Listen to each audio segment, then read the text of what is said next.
Jika ada perbedaan, dicari apa yang menyatukan. Jika ada permasalahan, dicari titik tengahnya, jalan keluarnya, bukan hanya melihat friksi yang ada. Dan bagaimana menerapkan Islam moderat untuk bisa menghindari yang namanya Islamofobia dan juga ekstremisme. Itu adalah intisari dari pesan yang disampaikan oleh Presiden Prabowo Subianto saat berbicara di hadapan mahasiswa asal Indonesia yang menuntut ilmu di Universitas Al-Azhar. Lalu apa sebenarnya makna mendalam dari pesan yang disampaikan, instruksi yang ingin dilakukan oleh Presiden Prabowo Subianto? Kita akan bahas bersama dengan para narasumber sudah hadir di studio dan juga ada yang terlibat dalam perbincangan ini melalui daring. Bersama saya di studio sudah hadir Guru Besar FIB UI dan juga Direktur Eksekutif Inisiatif Moderasi Indonesia atau Inmind Institute, yaitu Profesor Yon Mahmudi. Assalamualaikum warahmatullahi wabarakatuh. Selamat malam, Prof.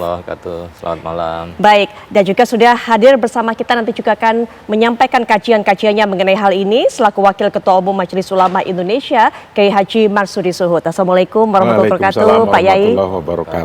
Selamat malam. Ya, dan juga sudah bergabung dengan kita secara daring akan memberikan pandangannya juga yaitu Menteri Agama Republik Indonesia 2014 sampai 2019 Bapak Lukman Hakim Saifuddin. Assalamualaikum warahmatullahi wabarakatuh. Selamat malam Pak Lukman.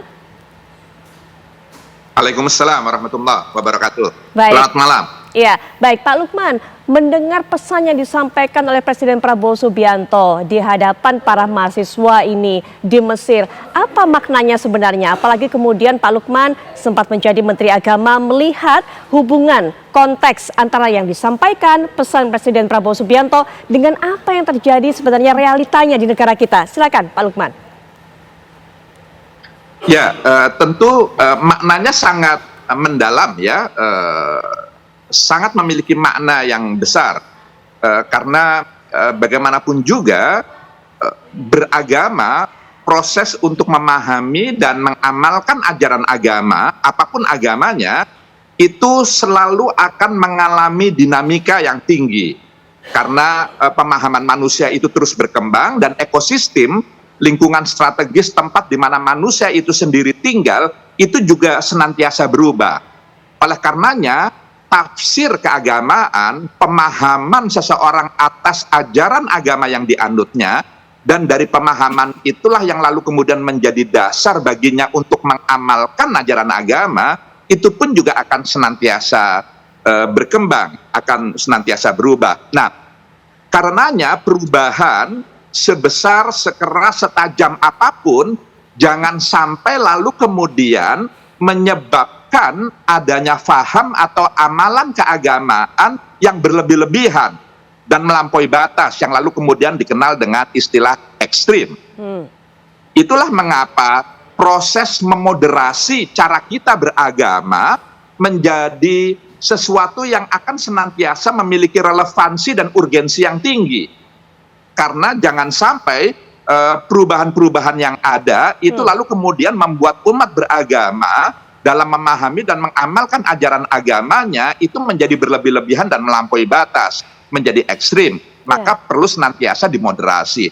Maka kunjungan Bapak Presiden ke Mesir itu menjadi sesuatu yang sangat bermakna karena Mesir dan Indonesia itu memiliki sejarah panjang, hubungan bilateral yang sangat panjang. Kita tahu Mesir adalah salah satu negara yang awal-awal memberikan dukungan atas kemerdekaan Indonesia. Di Mesir juga ada perguruan tinggi Al-Azhar yang usianya lebih dari 1000 tahun, yang senantiasa mengembangkan faham dan amalan Islam yang moderat, yang wasatiyah begitu, yang tidak berlebih-lebihan, yang tidak ekstrim.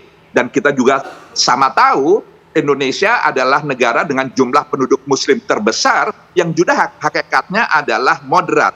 Maka hubungan dua negara ini memiliki kekhasannya dalam konteks Islam moderat karena memang keduanya memiliki kesamaan-kesamaan yang banyak begitu ya. Di tengah-tengah peradaban dunia yang sekarang mau tidak mau harus kita akui ada bagian-bagian tertentu yang harus diberikan perhatian lebih serius karena lalu kemudian muncul faham-faham atau amalan-amalan keagamaan yang ekstrim yang karenanya itu semua perlu dimoderasi.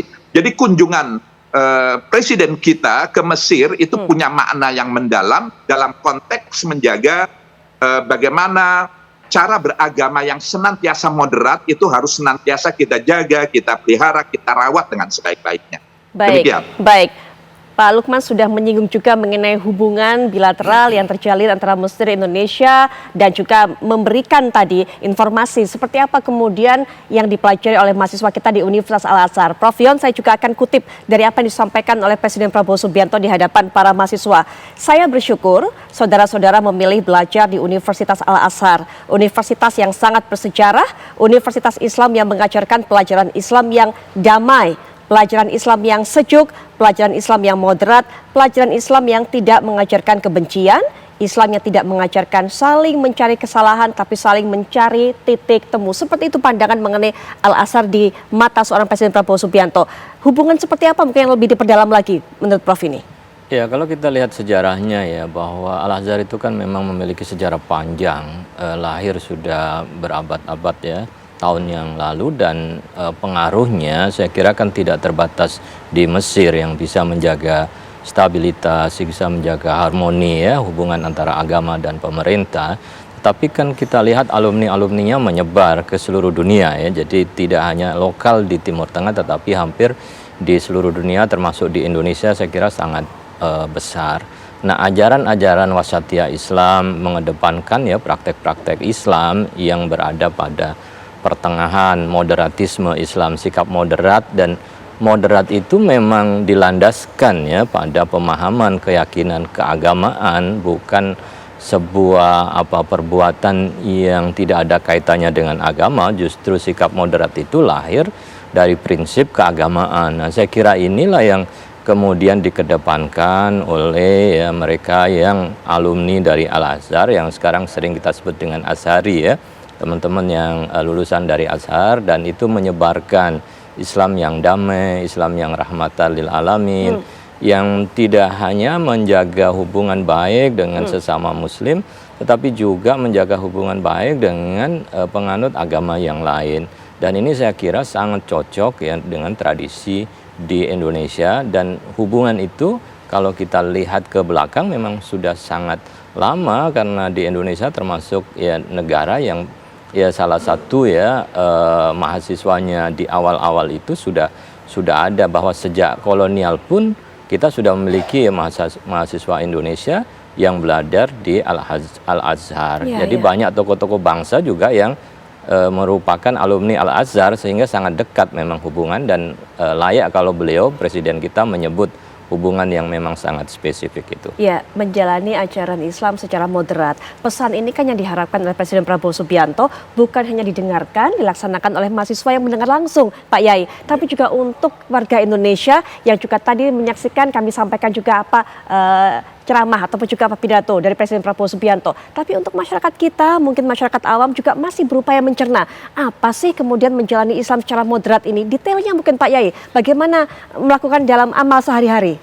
Alhamdulillahirrabbilalamin, ya kita bersyukur dari Indonesia, wabil khusus dari NU, sekarang ini minimal ada 6.000 mahasiswa yang ada di sana. Dan saya alhamdulillah hampir setiap tahun saya ke sana, dan alhamdulillah dari NU Muhammadiyah atau pondok-pondok pesantren di Indonesia itu menjalin hubungan muadalah. Hubungan ada kerjasama dengan pendidikan antara pesantren-pesantren di Indonesia dan Al-Azhar. Dan ketika Syekhun Al-Azhar itu Syekh Ahmad Thayyib, hampir setiap tahun saya mengikuti bersama dalam forum internasional di dunia. Saya ikut dan dengan beliau, baik itu di negara-negara mayoritas muslim ataupun di Eropa, bahkan di Amerika, hampir setiap tahun saya juga dengan beliau. Kenapa kok bisa Al-Azhar sebagai rujukan? Rujukan untuk belajar bagaimana kita bersama-sama menjadi muslim yang tasamuh, yang moderat, yang mempunyai sifat ngayomi, sifat bisa hidup bersama antara satu entiti dengan entitas lainnya, antara satu agama dengan agama lainnya. Wong di Al-Azhar sendiri juga ada itu non muslimnya belajar di situ. Nah, dari konteks ini sesungguhnya kita hanya seperti yang disampaikan beliau, nilai-nilai agama Islam dibumikan. Ya, Itu ya. intinya. Oke. Karenanya misalnya Betul. Al-Qur'an menyampaikan khudzil afwa wa'mur bil urfi wa'rid 'anil jahilin. Bagaimana kita memberi ruang kepada siapa saja, kalau ada salah-salah dikit, berilah ruang maaf. Wa'mur bil urfi, dan kita mencari titik sentral bersama yang benar. Wa'rid 'anil jahilin, kita harus berpaling dengan ide-ide bahkan yang ada di dalam medsos, yang mungkin mereka itu orang jahil yang tidak memahami agama, tapi suaranya sangat keras sekali. Oke. Ini harus bisa menyaring itu, karena pada dasarnya nilai-nilai agama itu adalah menjunjung toleransi, mengajak kita hidup bersama, bagaimana coexisting one another, coexisting antara satu dengan lainnya. Maka ini dicontohkan dulu Rasulullah itu ketika membangun negara Madinah. Di negara itu muslim. Muslimnya saja ada 2 kelompok, ada muhajirin, ada ansor, ada agama Nasrani, tapi ada juga agama Yahudi, dan ada Majusi. Ini semua kemudian dibikin aturannya dalam sebuah undang-undang, aturan bersama. Lah, disampaikan dalam undang-undangnya yang aturan hidup bersama, waman lahiqa bihim wajahada ma'ahum innahum ummatun wahidah. Barang siapa yang sudah sepakat bersama-sama mendirikan sebuah negara untuk hidup bersama, lahiqa bihim wajahada ma'ahum, dan mau berjuang bersama-sama, disebutnya apa coba? Innahum ummatun wahidah. Mereka sesungguhnya walaupun beda-beda agama adalah bangsa yang satu. Maka harus saling menghormati, harus saling menjunjung tinggi, harus saling memberi ruang maaf jika ada kekurangan satu sama lain. Ya. Jangan ujug-ujug merasa benar, itu Anda salah harus dihukum semua. Dihukum secara sosial oleh pribadinya masing-masing. Ya. Hanya karena beda agama misalnya. Betul. Nah, disinilah nilai-nilai yang agama baik yang dipelajari oleh pondok-pondok pesantren di Indonesia atau bahkan di Mesir, itulah dikembangkan bersama-sama. Maka dalam diplomasi, saya alhamdulillah sudah keliling, karena saya punya komunitas religion leaders in the world. Saya hampir di beberapa negara sudah sampaikan, mau di Amerika atau di Eropa, dalam konteks hidup bersama, dalam religion leaders in the world, kita harus sama-sama menyampaikan kepada publik agar bisa memahami bahwa kita itu memang Allah menciptakan mereka semua kok. Ya.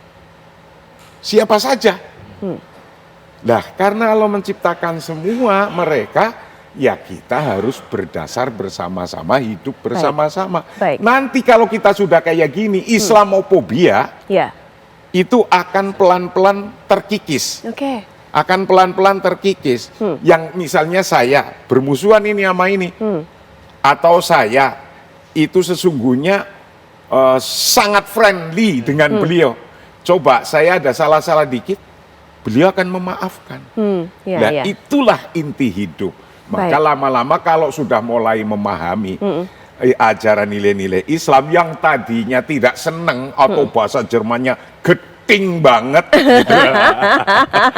Itu kita akan bisa menyatu. Ya, Maka baik. banyak orang Barat yang akhirnya kemudian jatuh cinta dengan nilai-nilai agama Islam. Baik, Pak Yai. Nanti kita lanjutkan kita memang harapkan dari apa yang disampaikan oleh Presiden Prabowo Subianto tidak hanya berhenti di forum itu saja, tapi kemudian pesan ini bisa diturunkan kepada masyarakat sampai tingkat terbawah, sampai tingkat terkecil, karena kita tahu dalam realitanya di kehidupan antara masyarakat ada kemudian bukan hanya berkembang ajaran ekstrim, tapi ada juga karena perbedaan agama kemudian melarang dibangunnya tempat ibadah dari salah satu agama. Nah, itu yang kita harapkan nanti bisa menjadi ataupun juga bisa ada solusi. Kuncinya adalah kerukunan antar umat beragama. Kita akan bahas lebih lanjut setelah jeda berikut ini.